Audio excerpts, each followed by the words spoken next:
सभी को जय जिनेन्द्र।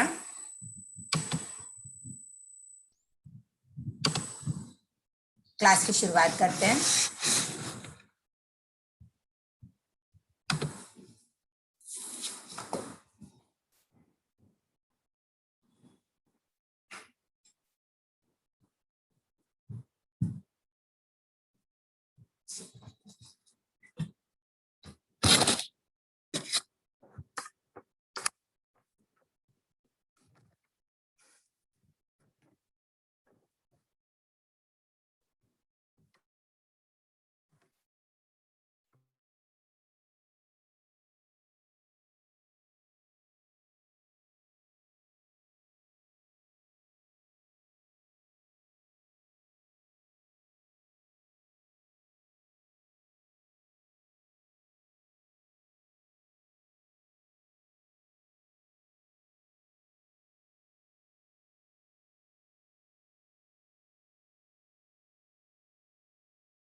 क्लास की शुरुआत हम नमस्कार महामंत्र से करेंगे।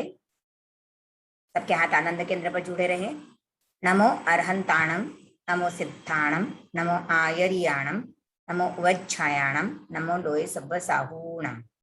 ऐसो पंचणमुक्कारो सव्व पावपणासनो मंगलाणं च सव्वेसिं पठमं हवै मंगलम। सर्वज्ञ सर्वदर्शी प्रभु महावीर के चरणों में मेरा भाव भरा नमन। परम आराध्य परम पूज्य गुरुदेव के चरणों में मेरा भाव भरा वंदन। सभी चारित्र आत्माओं के चरणों में मेरा भाव भरा वंदन। यहाँ जूम पर उपस्थित सभी बहनों को मेरा सादर जय जिनेन्द्र। आप सभी 24 सीखने के लिए आए हो। आप सभी का इस ग्रुप में, इस ऑनलाइन क्लास में हार्दिक स्वागत है। आशा करती हूँ कि आप सभी अच्छे से 24 को याद करेंगे। हम सब मिलकर एक दूसरे को सिखाने का प्रयत्न करेंगे। जहाँ कहीं भी आपको डिफिकल्टी हो, आप मुझसे बेझिझक क्वेश्चन कर सकते हो। आपको कोई भी सकुचाने की जरूरत नहीं है। जहाँ कहीं भी लगे कि ये बराबर नहीं जा रहा है तो आप अपने सुझाव भी दे सकते हो। तो हम शुरू करते हैं मंगल गान के द्वारा। अर्हन्तो भगवन्त इंद्र महिता, सिद्धाश्च सिद्धि स्थिता, आचार्या जिन शासनोन्नतिकरा, पूज्या उपाध्यायका, श्री सिद्धांत सुपाठका मुनिवरा, रत्नत्रया राधका, पंचैते परिमेष्टिनः प्रतिदिनं कुर्वन्तु नो मंगलम्, कुर्वन्तु नो मंगलम्। तो आज हम शुरू करेंगे पहली ढाल 24 की। इसके पहले इसमें जो पहला वाला जो दिया हुआ है दूहा, जो श्रीमद् जयाचार्य द्वारा स्टार्टिंग में जो प्रस्तावना दी गई है, उसमें भी 17 दोहे दिए गए हैं। तो उन 17 दोहों में सभी तीर्थंकरों के बारे में कुछ कुछ विशेष जानकारियां दी गई हैं। जैसे कौन से तीर्थंकर का वर्ण क्या था, किन्होंने कब दीक्षा ली थी, किन्होंने शादी होने के बाद दीक्षा ली, किन्होंने कुंवारे में दीक्षा ली, तो उस तरह का कब उन्होंने दीक्षा ली, कौन से प्रहर में, कौन से प्रहर में, उनका मतलब कौन किस तपस्या में उन्होंने दीक्षा स्वीकार की, किस तपस्या में उनको केवल ज्ञान हुआ, आदि आदि सब जानकारियां उसमें दी गई है। तो वो हम 1, 2 या 3 ढाले हो जाएंगे, उसके बाद इन दोहों का भी अर्थ समझेंगे। पर पहले हम शुरुआत करते हैं ऋषभ जिन स्तवन से, जिससे कि हमें लगे कि हमारी 24 की क्लास स्टार्ट हो गई है। वरना क्या होगा, मैं दोहा लूंगी और फिर लगेगा अरे अभी तक तो 24 सीखी ही नहीं है। मेन क्या है, 24 में आपको 1 से 24 ढाले आनी चाहिए। दोहों का अर्थ आए, समझ में आए तो बहुत ही अच्छी बात है। तो मैं आपसे स्क्रीन शेयर करने जा रही हूं, तो आप उस पर देख सकते हो शब्द।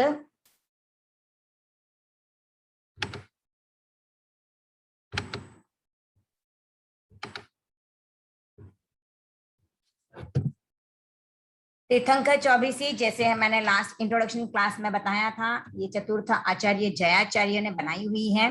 हमारे धर्म संघ के चौथे आचार्य, जिनका नाम जीतमल जी था, पर वो जयाचार्य के नाम से बहुत ही प्रसिद्ध थे। उन्होंने लगभग 3.5 लाख पद्य परिमाण साहित्य लिखा था। उनके साहित्य में गद्य, पद्य और संगीत भरा पड़ा है। हर इसमें उनका संगीत और उसके साथ साथ तत्व ज्ञान भी भरा पड़ा रहता है। आपको जैन धर्म की भी बातें जानने मिलती है, तेरा पंथ की भी बातें जानने मिलती है, और साथ साथ में जिसको अगर 24 आ जाए तो तत्व ज्ञान का भी थोड़ा बहुत नॉलेज उसको होना शुरू हो जाता है। जैसे रस क्या होता है, तीर्थंकर कौन से गुणस्थान में होते हैं, कौन से में नहीं होते हैं, 14 गुणस्थान का विवरण आपको इस 24 से पता चल जाएगा। 14वीं ढाल जो है अनंत प्रभु की, उसमें आपको 14 ही गुणस्थानों का विवरण मिल जाएगा कि किस तरह से जब व्यक्ति साधना के पथ पर आरूढ़ होता है तो वो गुणस्थानों की सीढ़ी पर किस तरह से चढ़ता है, तो वो भी हमें वहां पे पता चलेगा। साथ ही तीर्थंकरों के गुण, उनके प्रातिहार्य, उनकी विशेषताएं भी हमें इस 24 सीखने के माध्यम से पता चल जाएगी। पहले ऋषभ प्रभु का जो विवरण है तो आप देखोगे उनका जो चिन्ह है वो है वृषभ, यानी बुल, बैल। तो सिर्फ पहले ऋषभ तीर्थंकर की माता जो है, एक और बात बताना चाहूंगी, तीर्थंकरों की माताएं 14 स्वप्न देखती हैं, चक्रवर्ती की माता भी 14 स्वप्न देखती है, दोनों ही माताएं 14 स्वप्न देखती हैं। इसीलिए दोनों ही पुरुष जो हैं महापराक्रमी होते हैं। तीर्थंकर जो होते हैं वे धर्म के क्षेत्र में प्रभावशाली होते हैं, वे धर्म चक्रवर्ती होते हैं, और चक्रवर्ती जो है वो भोग प्रधान यानी संसार में प्रधान होता है। तो इनके 14 स्वप्न देखने में डिफरेंस क्या होता है, तो भगवान तीर्थंकर की माता जो स्वप्न देखती हैं वे स्पष्ट रूप से देखती हैं, उनको 14 ही स्वप्न स्पष्ट रूप में दिखाई देते हैं। पर जो चक्रवर्ती की माता है उनको 14 स्वप्न दिखाई देते हैं, वो अस्पष्ट से दिखाई देते हैं, पर दिखाई 14 स्वप्न देते हैं, पर उनको स्पष्ट नहीं दिखाई देते, थोड़े धुंधले धुंधले दिखाई देते हैं। जैसे कांच के ऊपर आवरण आ जाए तो हमको भी कोई स्वच्छ वस्तु रहेगी भी वो भी धुंधली दिखाई देगी, वैसे ही चक्रवर्ती की माता को तो 14 स्वप्न दिखाई देते हैं, वो धुंधले दिखाई देते हैं। तो हम ऋषभ प्रभु की थोड़ी सी जानकारी ले ले कि उनका चिन्ह है वृषभ यानी बुल, बैल भी कह सकते हैं उसे। उनकी जन्म तिथि थी चैत्र कृष्णा अष्टमी, जन्म स्थान था अयोध्या, उनका वंश इक्ष्वाकु, यहीं से वंश परंपरा शुरू हुई थी। वंश परंपरा शुरू होने में भी जब वो 1 वर्ष के थे तो इंद्र सभा में कुछ भेंट लेके आए थे, तो उसमें से बालक ने इक्षु यानी गन्ने का टुकड़ा उठाया था, उसी दिन से उनके वंश का नाम इक्ष्वाकु हो गया था। उनका गोत्र काश्यप था, उनके शरीर का वर्ण स्वर्ण यानी सुनहरा रंग था, शरीर की ऊंचाई 500 धनुष, उस समय पे ये हाईएस्ट शरीर की ऊंचाई मानी जाती थी। उनका कुल आयुष्य था 84 लाख पूर्व का, जिसमें से उन्होंने 83 लाख पूर्व तक तो संसार में रहे, उन्होंने संसार का प्रवर्तन किया, और उसके बाद 1 लाख पूर्व तक संयम का पालन किया, उसमें भी उन्होंने 1000 वर्ष की साधना की, उसके बाद उनको केवल ज्ञान प्राप्त हुआ था। उनकी माता का नाम मरुदेवा, पिता का नाम दीक्षा तिथि भी उनकी चैत्र कृष्णा अष्टमी ही है, केवल ज्ञान तिथि फाल्गुन कृष्णा 11, निर्वाण तिथि माघ कृष्णा 13। उनका निर्वाण स्थल अष्टापद पर्वत पर, उनके यक्ष और यक्षिणी जो कहते हैं तीर्थंकरों के शासन की रक्षा करते हैं, तो वे यक्ष थे गोमुख और यक्षिणी थे चक्रेश्वरी। तो ये भगवान ऋषभ की कुछ बेसिक जानकारी है। हम उसके ढाल का शब्दों के उच्चारण एक बार देख लेंगे, क्योंकि ये है तो राजस्थानी भाषा में है, प्रत्येक ढाल की राग अलग अलग है, पर शब्द जो है कहाँ पर, आप प्लीज कोई भी स्क्रीन पे स्क्रिबल नहीं करें। शब्द जो है जैसे कहाँ पे ह्रस्व लेना है, कहाँ पर दीर्घ लेना है, ये थोड़ा सा ध्यान रखना है, तो आप उस उद्देश्य से देख सकते हैं। प्रणमु, मुंह की मात्रा दीर्घ है, ऊपर बिंदी है, तो प्रणमु प्रथम जिनंद ने जय जय जिन चंदा, प्रणमु प्रथम जिनंद ने जय जय जिन चंदा, ये है फर्स्ट लाइन। तो इसको हम कैसे गाएंगे, प्रणमु प्रथम जिनंदने जय जय जिन चंदा, प्रणमु प्रथम जिनंदने जय जय जिन चंदा। उसके बाद पहला पैराग्राफ स्टार्ट होगा, वंदु बेकर जोड़ ने जुग आदि जिनिंदा। यहाँ पर आप देख सकते हो जहां पर भी ह्रस्व मात्रा आती है, यानी जैसे आपको दिखाई दे रहा है डी की मात्रा ह्रस्व है, तो हमें आ को थोड़ा सा लंबा लेना है, आदि, जिनिंदा, तो ये हमें ध्यान रखना है। तो वंदु, बेकर, जोड़, ने, जुग, आदि, जिनिंदा। वंदु, बेकर, जोड़, ने, जुग, आदि, जिनिंदा। कर्म, रिपु, गज, ऊपरे, मृगराज, मुनिंदा। कर्म, रिपु, गज, ऊपरे, यहाँ पर ऊ दीर्घ है तो ऊ को हम थोड़ा सा लंबा लेंगे, ऊपरे, मृग राज, मुनिंदा। कर्म, रिपु, गज, ऊपरे, मृगराज, मुनिंदा। पूरा श्लोक एक साथ देखेंगे, राग से देखते हैं। वंदु, बेकर, जोड़ने, जुग, आदि, जिनिंदा। कर्म, रिपु, गज, ऊपरे, मृगराज, मुनिंदा। प्रणमो प्रथम जी। इसके बाद वो फर्स्ट जो लाइन है वो रिपीट होगी। सेकंड श्लोक देखेंगे। अनुकूल, प्रतिकूल, सम, सही, तप, विविध, तपंदा। अनुकूल, प्रतिकूल, सम, सही, तप, विविध, तपंदा। पूरी लाइन एक साथ देखते हैं। अनुकूल, प्रतिकूल, सम, सही, तप, विविध, तपंदा। चेतन, तन, भिन, लेखवी, ध्यान, शुक्ल, ध्यावंदा। चेतन, तन, भिन, लेखवी, ध्यान, शुक्ल, ध्यावंदा। चेतन, तन, भिन, लेखवी, ध्यान, शुक्ल, ध्यावंदा। यहाँ पे शुक्ल नहीं बोलना है, शुक्ल ही बोलना है। क्यों बोलना है? क्योंकि जब राग बिठाते हैं तो वहां पर शब्दों की संयोजना उस तरह से की जाती है ताकि राग बीच में टूटे नहीं। चेतन, तन, भिन, लेखवी, ध्यान, शुक्ल, ध्यावंदा। तो राग के साथ बोलेंगे सेकेंड वाला श्लोक। अनुकूल, प्रतिकूल, समसही, तप, विविध, तपंदा।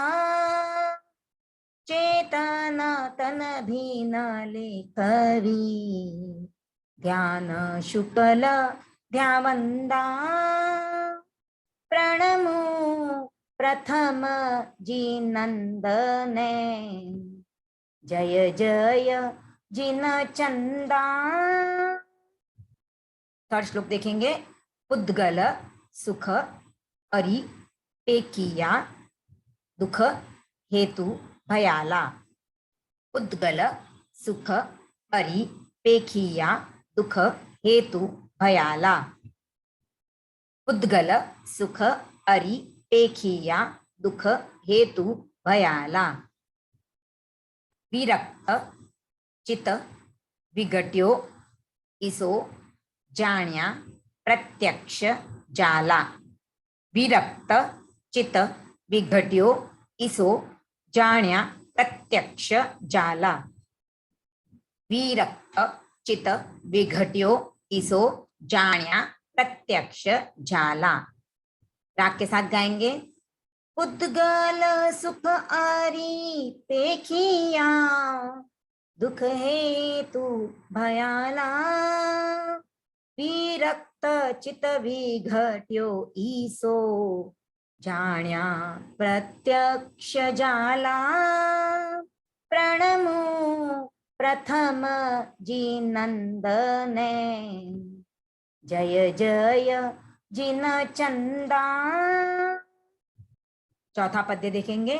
संवेग, सरवर, झूलता, उपशम, रस, लीना। संवेग, सरवर, झूलता, उपशम, रस, लीना।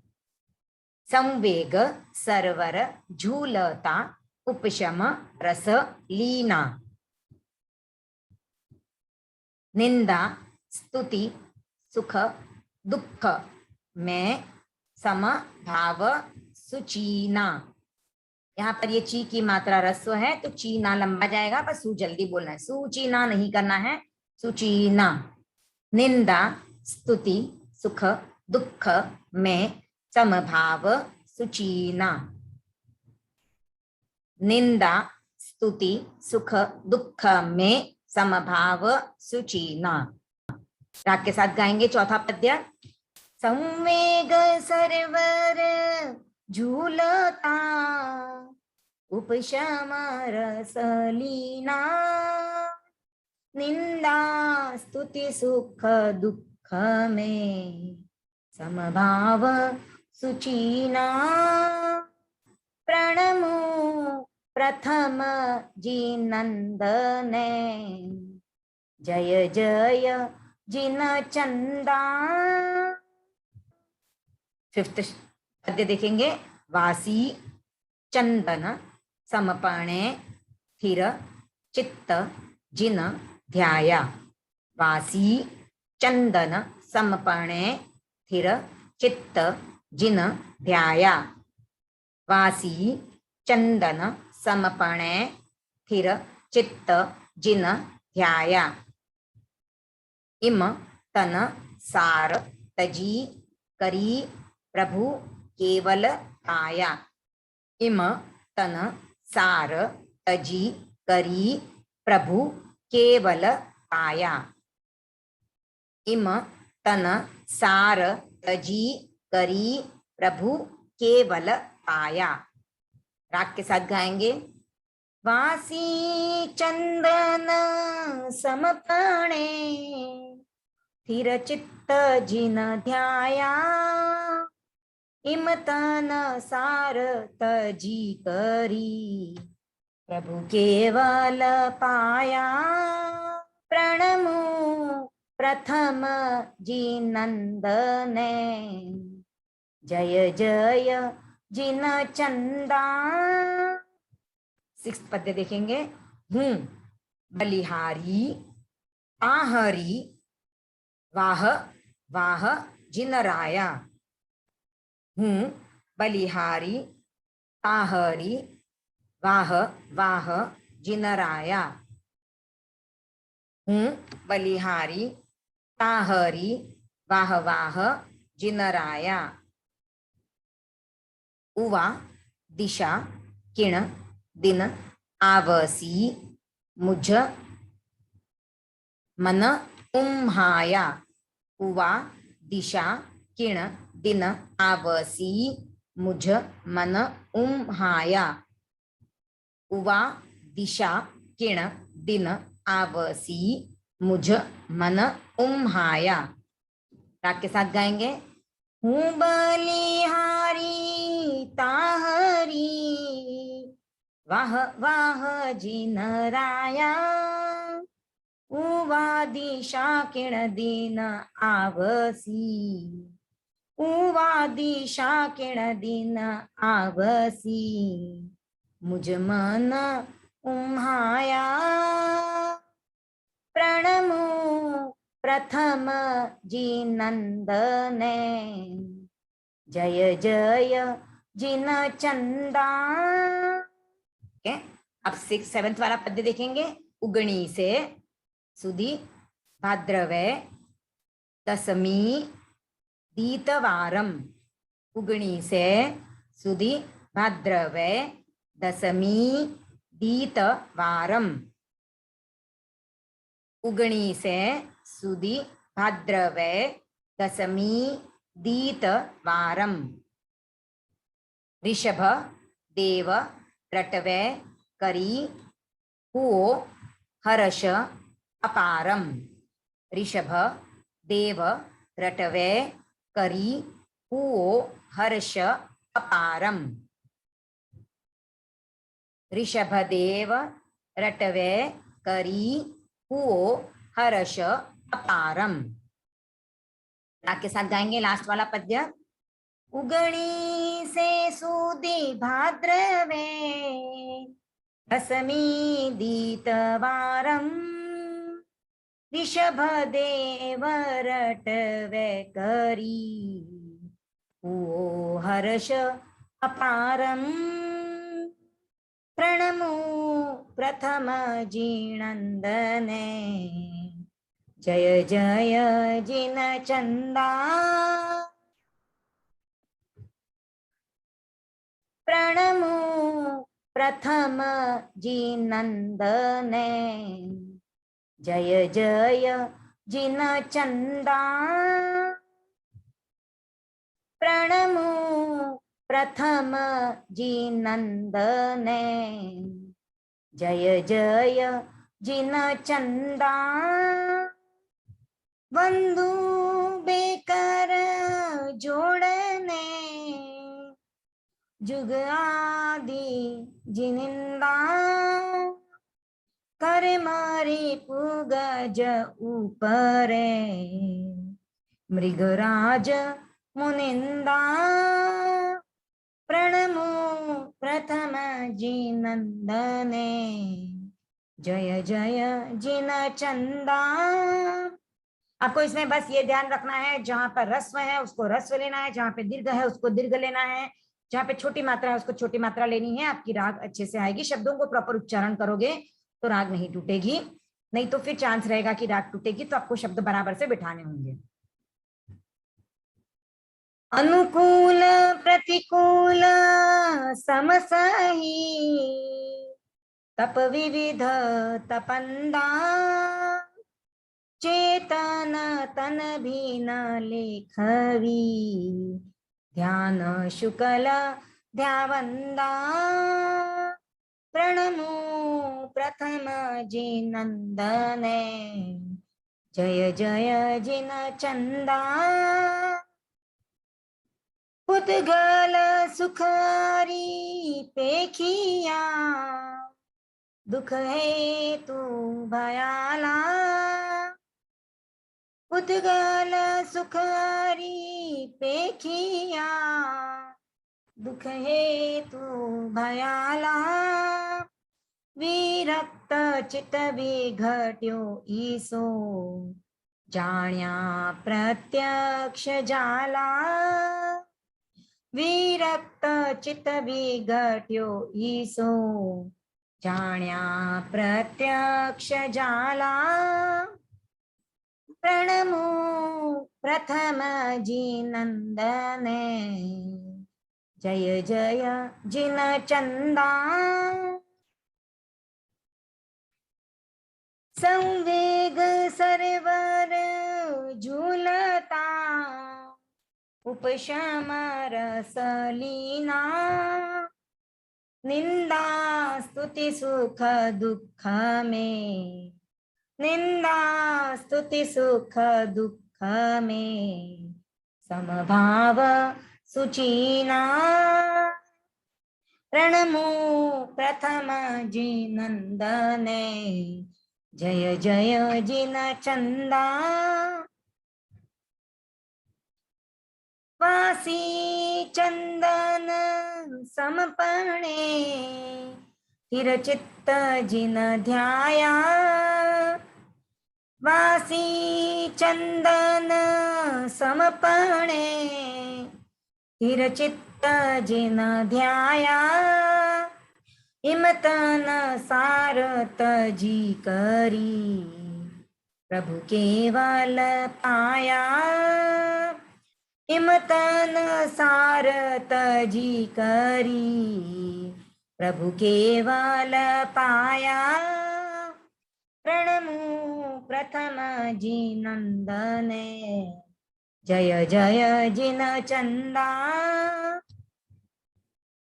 हूँ बलिहारी ताहरी वाह वाह जिन राया हूँ बलिहारी ताहरी वाह वाह जिन राया उवादी शाकिण दीन आवसी मुझ मन उमाया उवादी शाकिण दीन आवसी, ''मुझ मन उमाया प्रणमो प्रथम जिनंदने, जय जय जिन चंदा। उगणी से सुदी भाद्रवे, दसमी दीतवारम। उगणी से सुदी भाद्रवे, दसमी दीतवारम। ऋषभ देव रटवे करी, ओ हर्ष अपारम। ऋषभ देव रटवे करी, ओ हर्ष अपारम। प्रणमो प्रथम जिनंदने, जय जय जिन चंदा। तो हमने राग देख ली है, अब इसका अर्थ समझेंगे। यहाँ पर जयाचार्य जी कह रहे हैं कि प्रथम जिनेश्वर यानी प्रथम अरहंत, इस युग के आदि तीर्थंकर को मैं प्रणाम करता हूँ। हे जिनचंद्र, हे जिनेश्वर देव, तुम्हारी जय हो, विजय हो, चारों तरफ चारों दिशाओं में तुम्हारी जय जयकार हो। फर्स्ट पैराग्राफ का अर्थ है कि मैं इस युग के आदि, जुग आदि जिनेंदा, तो इस युग के जो पहले तीर्थंकर हैं, आदि यानी पहले, जो शुरुआत में आते हैं वो आदि यानी शुरुआत जहां से होती है, तो उस आदि तीर्थंकर को मैं अपने दोनों हाथ जोड़कर वंदना करता हूँ। कैसे हैं वे तीर्थंकर? वे वो तीर्थंकर हैं जिन्होंने कर्म रूपी शत्रु को, यानी जो कर्म है वो हमारे शत्रु हैं, हमारी आत्मा को नुकसान पहुंचाते हैं, या फिर जो राग द्वेष हैं, उन राग द्वेष को, जो हमारी आत्मा के शत्रु हैं, वैसे हाथी का, यानी हम जो कर्म है उसको हम हाथी कहें, तो हाथी को जिस तरह से हराना मुश्किल होता है, उसी तरह से कर्मों को काटना भी बहुत मुश्किल होता है। तो उन आदि तीर्थंकर ने 4 घनघाती कर्मों को काट दिया है, तो उन्होंने उस कर्म रूपी हाथी के ऊपर वो शेर की तरह विराजमान हो गए हैं, यानी उन कर्मों पर विजय प्राप्त कर ली है। जिस प्रकार से हाथी के ऊपर शेर विजय प्राप्त कर लेता है, तो आदि तीर्थंकर भगवान ऋषभ ने भी घनघाती कर्मों के ऊपर विजय पाली है, तो वो हाथी के ऊपर शेर की तरह विराजमान है, उस तरह से सुशोभित है। सेकंड पद्य का अर्थ समझेंगे। जब उन्होंने साधना की तो उनको अनुकूल और प्रतिकूल सभी परिस्थितियों का सामना करना पड़ा। उनके सामने अनुकूल उपसर्ग भी आए, प्रतिकूल उपसर्ग भी आए, उन सबको उन्होंने समभाव से सहन किया और विविध प्रकार के तप उन्होंने तपे, यानी विविध प्रकार की तपस्याएं की। फिर उन्होंने जाना कि चेतन और तन, यानी मेरी आत्मा और मेरा शरीर, मेरी चेतना और मेरा ये पुद्गल रूपी शरीर दोनों अलग है। तो ये दोनों अलग है, तो उन्होंने शुक्ल ध्यान करके इस भिन्नता को जाना और इन आत्मा को शरीर से मुक्त कर दिया। शुक्ल ध्यान में जो व्यक्ति लीन हो जाता है वो मोक्ष को प्राप्त कर लेता है। तो शुक्ल ध्यान जो है वो ध्यान का चौथा प्रकार है, और उस ध्यान में जो व्यक्ति चला जाता है वो अवश्य ही मोक्ष को प्राप्त कर लेता है। थर्ड पद्य जो है, उन्होंने देखा कि ये जो पौद्गलिक सुख है वे अहितकर है, दुखदायी है और भय के हेतु है, यानी व्यक्ति को भय देते हैं। जैसे मेरे पास अगर गाड़ी है तो मुझे भय लगा रहता है कि ये गाड़ी एक दिन पुरानी हो जाएगी, कहीं खराब हो गई तो, कहीं एक्सीडेंट हो गया था, मेरे पास पैसे हैं तो कहीं चले गए तो, कहीं नुकसान हो गया तो, ये घर है किसी ने कब्जा कर लिया तो, ये मेरा कपड़ा फट गया तो, ये मेरा परिवारजन कहीं गुजर गया तो, मुझसे बिछुड़ गया तो, ये मुझसे दूर चला गया तो ये पौद्गलिक सुख हमको क्षणिक अनुभूति देते हैं सुख की, पर ज्यादातर हमें दुख पैदा करने वाले होते हैं, अहितकर होते हैं हमारे लिए और हमारे मन में भय पैदा करते हैं। तो ये जानकर उन्होंने अपने आप को, अपने चित्त को, अपने मन को उन पुद्गल सुखों से दूर कर लिया और अपने आप को उस पाश में, उस बंधन में बचने से उन्होंने बचा लिया। इसको एक और अर्थ से समझ सकते हैं, जैसे मकड़ी जब झाला बुनती है तो वो झाला बुन के उसमें खुद ही फंस जाती है, तो वैसे ही झाड़ियां प्रत्यक्ष झाला। तो ये जो पुद्गल सुख का जाल है ये हम अपने चारों ओर बुनते हैं और उसमें फंस जाते हैं। तीर्थंकर भगवान जो होते हैं उस जाल से अपने आप को मुक्त कर लेते हैं। चौथा पद्य जानेंगे।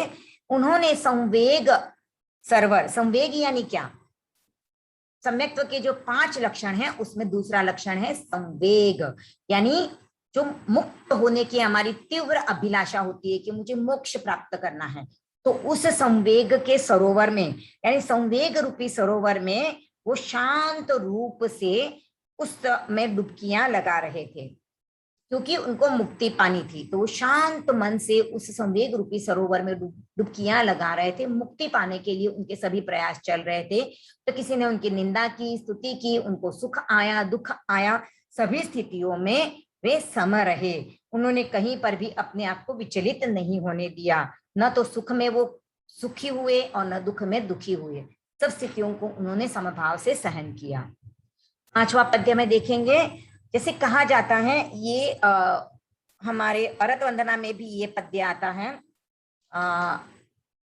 बासी चंदन कपोय असणे अणसणे तहा। तो ये जो पद्य आता है उसी तरह का ये भी पद्य है कि किसी ने उनके ऊपर मतलब तलवार या इससे कुछ वार कर दिया, यानी उनको तकलीफ दे दी, या किसी ने उनके शरीर पर चंदन लगा दिया। तो वासी यानी वसौला होता है जो काटने के लिए काम में आता है, और चंदन का लेप करना। तो कोई उनके शरीर पे चंदन का लेप कर दे, भले ही कोई उनको वसौले से काट दे या फिर उनके ऊपर कोई आक्रमण कर दे, तो उन सब स्थितियों में भी उन्होंने अपने चित्त को स्थिर रखा और अपनी ध्यान अवस्था से वो विचलित नहीं रहे। तो इस तरह से उन्होंने अपने देह का इमतनसार तजी कर अपने शरीर की चिंता उन्होंने छोड़ दी और फिर वो प्रभु बन गए, उनको केवल ज्ञान प्राप्त हो गया। तो जब कोई शरीर की चिंता छोड़ देता है, क्या हो रहा है शरीर के साथ, शरीर तो मुझे इस लोक से, इस भव से पार उतारने में सहयोगी है, तो उसकी मुझे इतनी चिंता नहीं करनी है, मुझे उसके अंदर जो मेरी आत्मा है उसकी चिंता करनी है। इस प्रकार का अगर ध्यान धरता है, इस प्रकार की एक लगन लगा लेता है, तो उसे केवल ज्ञान प्राप्त हो जाता है। तो ऋषभ देव ने भी इस तन को छोड़ दिया और उनको केवल ज्ञान प्राप्त हो गया। 6th पद्य जो है उसमें जयाचार्य जी कह रहे हैं, तीर्थंकर भगवान की स्तुति कर रहे हैं और कह रहे हैं कि मैं आपके ऊपर निछावर हो रहा हूं, मैं बलिहारी जा रहा हूं, मैं आपकी कितनी बलाएं ले लूं कि आप कैसे जिन रहे हो, वाह वाह, यानी आपकी स्तुति करते मैं थक नहीं रहा हूं, मेरा मन एकदम उतावला हो रहा है। और मुझे ऐसा लग रहा है कि वह दिन कब आएगा जब मैं भी आपकी तरह बन जाऊंगा, क्योंकि जैन धर्म में मानते हैं कि प्रत्येक आत्मा परमात्मा बन सकती है प्रभु बन करके ही। अनुव्रत गीत में गुरुदेव ने बहुत ही अच्छी लाइन ली है, प्रभु बन करके ही हम प्रभु की पूजा कर सकते हैं। अगर हमें किसी व्यक्ति की तरह होना है तो हमें उसके गुण अपने अंदर लाने पड़ेंगे, तब हम उसकी तरह बन पाएंगे। वही गुण हम में आएंगे तब उनकी तरह बन पाएंगे। तो जयाचार्य जी भी वैसी प्रार्थना कर रहे हैं कि भगवान वह दिन कब आएगा कि मैं भी आपकी तरह बन जाऊं, मेरा मन बहुत ही उतावला हो रहा है कि मैं भी आपकी तरह आप जैसा बन जाऊं कि सभी बंधनों से मुक्त हो जाऊं।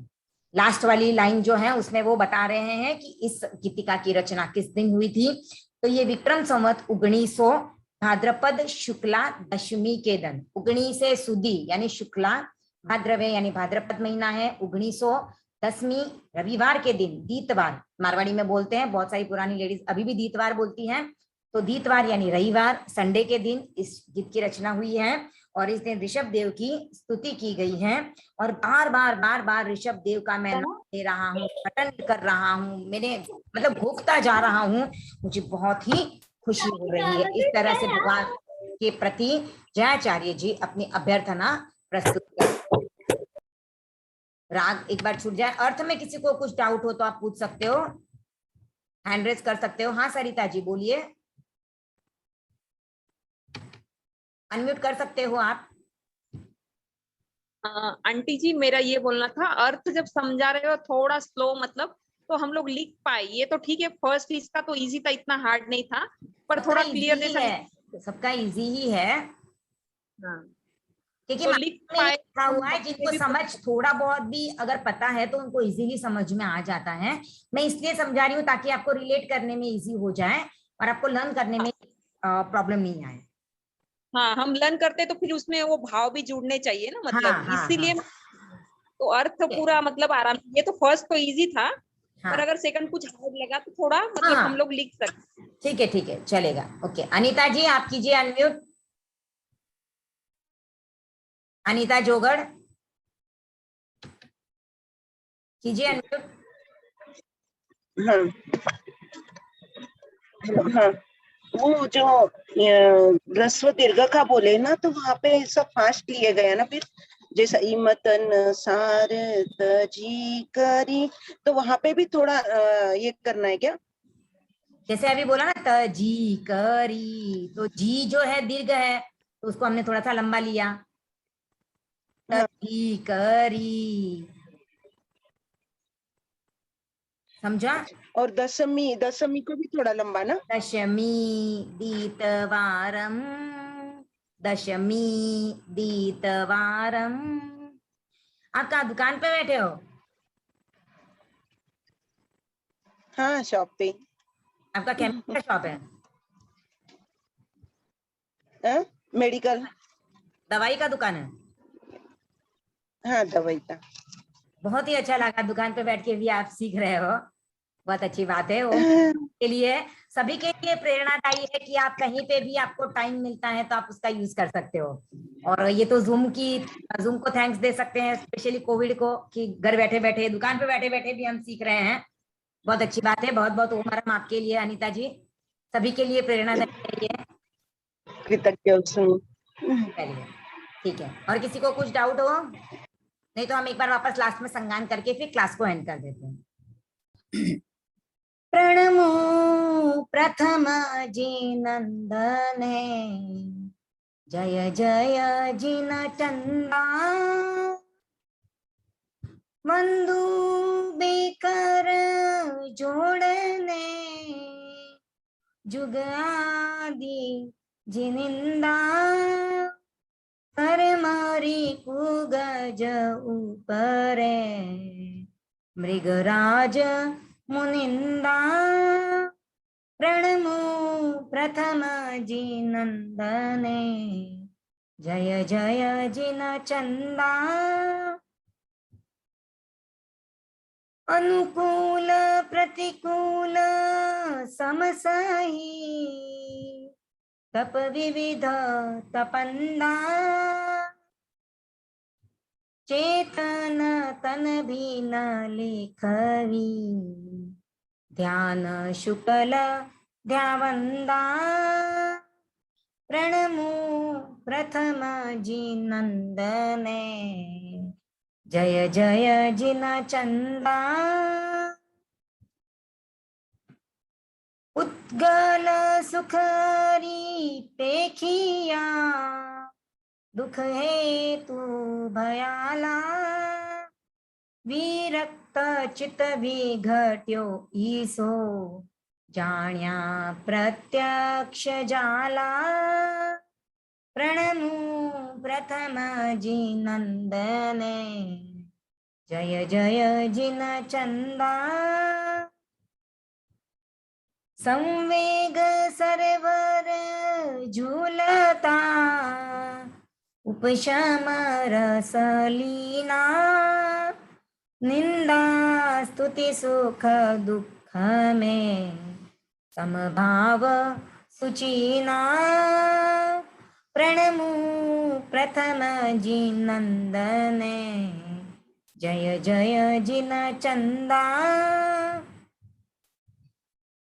वासी चंदन समपणे, स्थिर चित्त जिन ध्याया, इमतन सारत जी करी, प्रभु केवल पाया, प्रणमो प्रथम जिनंदने, जय जय जिन चंदा, हूँ बलिहारी ताहरी, वाह वाह जिन राया, उवा दिशा किण दीन आवसी, मुझ मन उम्हाया, प्रणमो प्रथम जिनंदने, जय जय जिन चंदा उगणी से सूदी भाद्रवे दशमी दीतवारम ऋषभ देव रटवे करी ओ हर्ष अपारम प्रणमो प्रथम जिनंदने जय जय जिन चंदा।